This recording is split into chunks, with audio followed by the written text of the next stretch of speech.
Paramount Pictures and Hasbro are dipping their toes back into the G.I. Joe franchise pool with Snake Eyes, a G.I. Joe Origins movie. Is this one you should be going out to see in the theaters this weekend? I'll let you know right after this.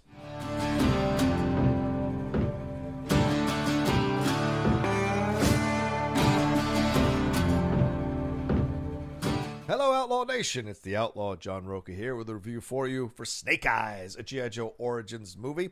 This is one that I was looking forward to for quite some time since they announced Henry Golding was going to be leading the charge here for Snake Eyes. I was excited to see what they could do. Really enjoyed him in Crazy Rich Asians. I know a lot of people have been talking about him possibly becoming the next James Bond. I liked him in The Gentleman, the Guy Ritchie film that came out last year as well. So I was excited to see what he could do with this one.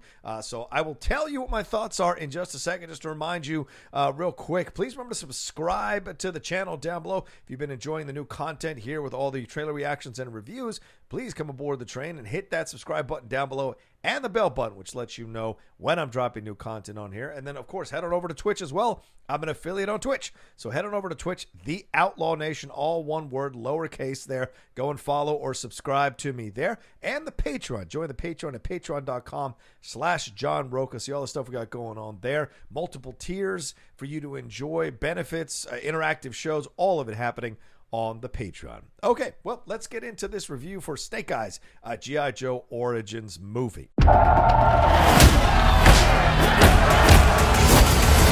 Right off the bat, as I said, I was looking forward to this one. Anticipation certainly building. I liked a lot of the trailers. I even did a trailer reaction for the most recent trailer that was dropped. And I was wondering what they were going to do here because I didn't really like those first two G.I. Joe movies. And I'm a G.I. Joe kid. Like, I grew up watching those cartoons, watching that animated series, excited to see what we get from it. So I went into this film hoping that this was the film that was going to maybe turn around the way they did those first two G.I. Joe movies, the attitude, the interpretation here. And I was hoping we were going to get that. And I will say right off the bat, I think we mostly got that, but I think we didn't get that in some critical moments in the movie. And that keeps me from 100% going, this is great. So, and I'll give you my final score at the end of this review. So basically, let's deal with the synopsis real quick. Basically, Henry Golding is Snake Eyes. He's this kid whose father was killed, or you find that early on in the movie. And so the rest of his life is about getting revenge and finding who killed his father. And also you find out he's a bit of a drifter, so he doesn't have a home. So you've seen in the trailers this idea of home, needing a home, finding a home. All of it is really hammered home there in the trailers, and it's part of the movie, definitely. And it is what kind of is his impetus, along with revenge, is to find a place to finally put down some roots and maybe move on past his desire for vengeance for what happened to his dad. He ends up meeting Tommy, aka Storm Shadow, Andrew Koji, because he takes a job with this guy who runs a crew, and the guy says to him, hey, I'll help you find the man who killed your father, and he goes along with it. And as you see from the trailer, Tommy / Storm Shadow is accused by this guy who runs the crew, that is Kenta. It's played by Takehiro Hira. He accuses him of basically being a spy against him, gets close to killing him, and Snake Eyes saves him. This forms a fast friendship between them. Tommy takes him to Japan, introduces him to his clan, the Arashikage clan, and he gets trained by the clan. And he also comes face to face with the head of security of the clan, who is played by Haruka Abe. I hope I'm saying that right. She plays Akiko. She is a absolute treasure and a find in this movie. I thought she was fantastic. Every scene she's in is glorious to watch, and she is stellar in it overall. So as this goes along, I'm not going to spoil the movie for you, but as this goes along, you start to find out who's on whose side. If there's some twists and turns here, some people with ulterior motives, some surprising twists and turns that happen. I mean, you might see them coming. Maybe some of them are surprising. Most of them are you probably can figure out pretty quickly. And that's one of the things you got to look at when you look at this movie. It's not that deep of a movie. Yes, is there complexity to the characters? Sure, there's complexity to the characters. One person trying to earn the respect of their family, another person trying to seek revenge and doing what he can to seek revenge. So you got those two separate motives working with both of these characters, Storm Shadow and Snake Eyes, throughout, and it causes them to occasionally slam into each other, but mostly be friends as they navigate this situation here in Japan. You find out that Kenta has his own motives here. Oh, and by the way, there's also G.I. Joe and Cobra. Now, It's not that big a part of the movie, but it's in the movie certainly. You can tell that they wanted Snake Eyes to kind of breathe and be its own thing for a little while before they brought in G.I. Joe stuff, before they brought in Cobra stuff. And I think for the most part, the film accomplishes that. That's what I would say. The first 2/3 of the movie are definitely very watchable. You enjoy the performances here. Got to give some love to Henry Golding and Andrew Koji, who are both incredibly charming in their roles as Snake Eyes and Storm Shadow, respectively. And pretty much most of the cast is very good at what they do. Iko Uwais, of course, you guys know him from The Raid as Hard Master. He is fantastic. Peter Mensah as Blind Master is fantastic. Soft Master is not in this movie, so I wonder what that's all about. I think Robert Schwentke does a decent job, or a good job, for a majority of the movie. It's ironically the last third of the movie where this film starts to fall apart a little bit, when you start to see some of the betrayal here, and it leads to these phenomenally staged action sequences. The staging and the choreography is stellar. Unfortunately, the shooting of the sequences is choppy. It throws you off. You're not sure what's happening. And there's a real interesting scene as well earlier on in the movie, where you wonder how Snake Eyes is able to use a sword so well when he's never had any training.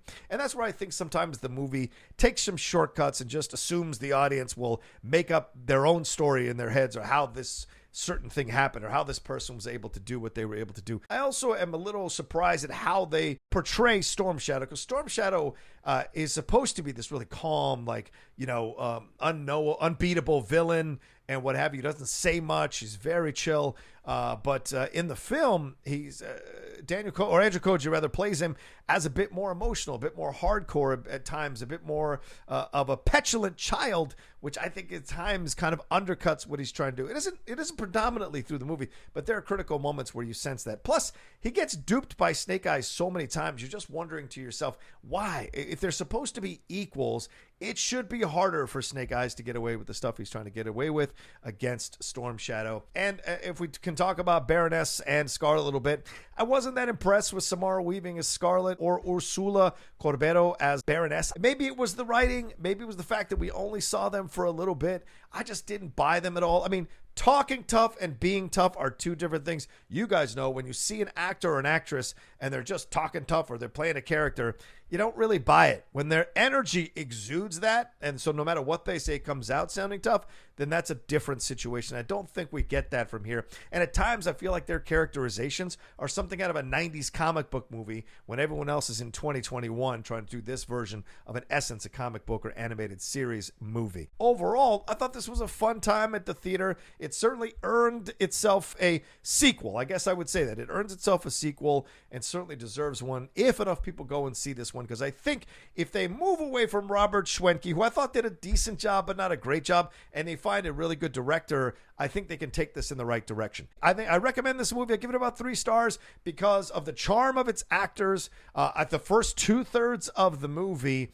and the overall choreography of the action sequences. You're not going to be unsatisfied with the fights. Do they become friends too fast? Do all these things start to happen a little too quickly? Do certain things work out for Snake Eyes because it's a bit contrived in terms of the plot? Yes. But you can forgive it by the end of the movie a little bit, because at least the first 2/3 work. And compared to the other 2 G.I. Joe movies, this knocks it out of the park. So that's my overall review on this one. It's a fun film with charming actors, entertaining yet choppy fight sequences, and cool locations. But you'll probably forget about this movie by the time you get home from the theater. All right. Well, let me know what you thought about this movie in the comments section below, or about this review in the comments section below. Remember to hit a like on this video as well, and share it on your social media. Really appreciate you all doing that. Those of you who've been sharing my videos, I appreciate it madly, bringing more and more people into the Outlaw Nation. And as I said at the beginning of this video, please remember to subscribe to the channel down below. Hit that bell button so you know when we're dropping all the new content. Come and follow me on Twitch, The Outlaw Nation, all one word there, The Outlaw Nation.